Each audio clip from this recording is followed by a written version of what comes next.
আমি বলছি আমি তখন আমি ছিলাম একটা টাকা আনার মেশিন, তাই আমারই ছিল। এখন আমাকে আমি কোথায় থাকি কী খাই কোনোদিন খোঁজই নেই না ধরো। হ্যাঁ, আর আর শুনুন, ওই যে গীতা ভবন গদা ভবন আছে, এর দায়িত্ব আমি 2 বছর ছিলাম। আর ওই যে রিসেপশন আছে, রিসেপশনের মেন জায়গায় আমি 1 বছর ছিলাম রিসেপশন হিসাবে, এই সেবাগুলো আমি করেছি। তো কোনোদিন খোঁজি নেই। একদিন ব্রহ্মচারীতে গিয়েছি,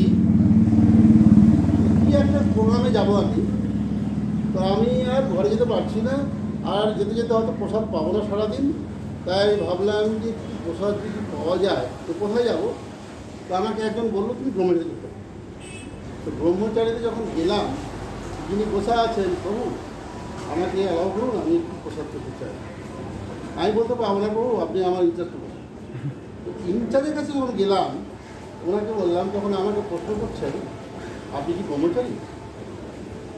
না, আমি ব্রহ্মচারী নই।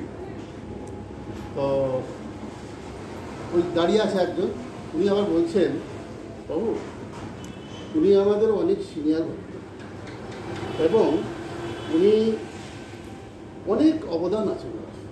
হ্যাঁ, উনি ওনাকে এরকম প্রশ্ন করবেন। তারপরে আমি যে লজ্জিত বোধ করছি যে আমি তো ভুল জায়গায় এসেছি ভাই।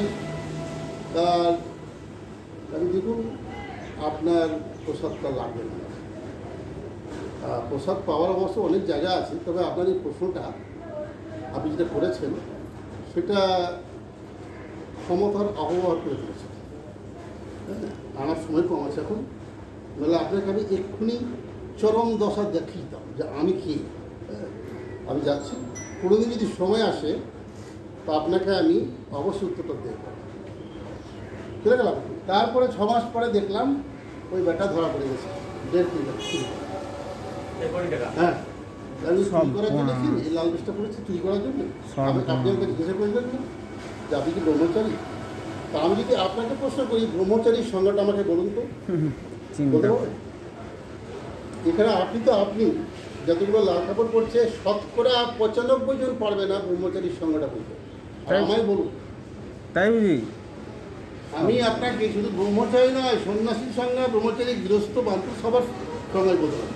আপনি জানেন না যে আমি আপনার এই সংস্থার জন্য আপনি যেখানে যে চেয়ারে বসা আছেন, এই গদা ভবনের দায়িত্ব আমি 2 বছর ছিলাম, রিসেপশনে 2 বছর ছিলাম। আর আমি 31 লেক এভিনিউর 7 বছর ধরে আমি পরিচালনা করেছি ওখানে, আর 2270টা মেম্বার করেছি। আর আপনি আমাকে জিজ্ঞাসা করছেন আমি কি ব্রহ্মচারী? আমি সাদা কাপড় পরি, আমি বিবাহ করেছি, কিন্তু আমার স্ত্রী সঙ্গ নেই, স্ত্রী ব্যবহার করি না। আজ থেকে 10 বছর আগে আমার গুরুদেব আমাকে বলে দেওয়া হয়েছে তোমার সন্তান হবে না, তুমি সেবার থাকো। আমি সেবার আছি। তাই আমার এই পরিচয়টা আপনাকে দেওয়ার জন্য আমি এখানে আসি, একটু প্রসাদের জন্য। আপনি ভুল করে চলেছেন, আর সেই পাপে আজকে আপনি ধরা পড়েন। আপনি কোথায় যাবেন? টাকা ফেরত দিন, সাদা কাপড় পরে ঝাড়ু মারুন, বাথরুম পরিষ্কার করুন, মাথা ঠিক করে আসুন। আর কিছু করার নেই। এই তো ব্যাপার। তো আমাদের সমাজে এই কলিযুগের মতো যুগে সবচেয়ে ফ্যাশন, আমাদের গড়িয়াধারের মধ্যে ফ্যাশন 2টো জিনিস আছে, একটা গেরুয়া পড়া আর একটা পৈতা। নিজের বাড়ি ঘর করে, এদের স্ত্রী নাই কিন্তু উপপত্নী প্রচুর আছে। হ্যাঁ, ওদের জন্য তো খরচা হয়। আর প্রত্যেকটা ব্রহ্মচারীদের কোটি কোটি টাকা ব্যাংকে আছে, আর অনেক জায়গা আছে, ফ্ল্যাট আছে। এমন একটা ব্রহ্মচারীর নাম বলতে পারি তার 13টা ফ্ল্যাট আছে। 13টা ফ্ল্যাট আছে। চিন্তা করে কি করে রে ভাই, চিন্তা করতে পারেন না আপনি? হ্যাঁ, ওই যে কথাটা বললেন 13টা ফ্ল্যাট আছে, কোটি কোটি টাকা ব্যাংক ব্যালেন্স, বড় প্রপার্টি। আপনি চিন্তা করুন কি করবে এরা এই গেরুয়া বস্ত্র ধারণ করে তাই তো ত্যাগ করেছে ভগবত প্রাপ্তি। ওরা ভগবত প্রাপ্তির জন্য নয়, তাহলে বিজনেস। বললামই তো, এই বাউন্ডারিটা প্রবাদের সংস্থাটা 2টো কাজ হয়। এখানে পার্থিব ভোগ করা যায় আর পারমার্থিক লাভ হয়। তো এখানে 99% লোক পার্থিব ভোগ করার জন্য এসেছে। এরা সুযোগের সদ্ব্যবহার করছে। দেখবেন বড় বড় ব্রহ্মচারীদের বড় ইনচার্জ দেখা এই জায়গাটা কাটলে ওর জায়গাটা কাটলে আর একটা প্রশ্ন আমি করতে চাই, যেটা হচ্ছে ভগবান এখানে কোনো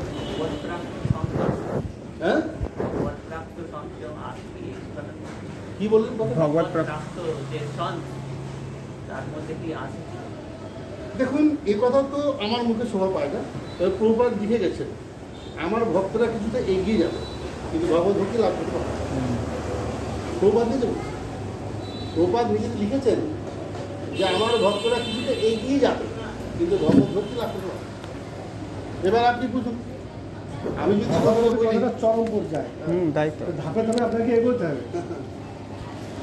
তো কথা হচ্ছে ভগবত প্রাপ্তির জন্য অনেকেই আছেন, যেমন আমাদের জওয়ানিবাস প্রভু, জওয়ানিবাস প্রভু, আমাদের গুরু মহারাজ, হ্যাঁ, ব্রতিচারী গুরু। স্বামী মহারাজ, হ্যাঁ। সুখ স্বামী মহারাজ, গোপাল স্বামী মহারাজ গত হয়ে গেলেন, এরা লোকনাথ স্বামী মহারাজ, এনারা অনেক অবদান আছে। উচ্চ লেভেলে। অনেক উঁচু মার্গের বৈষ্ণবেরা, হ্যাঁ।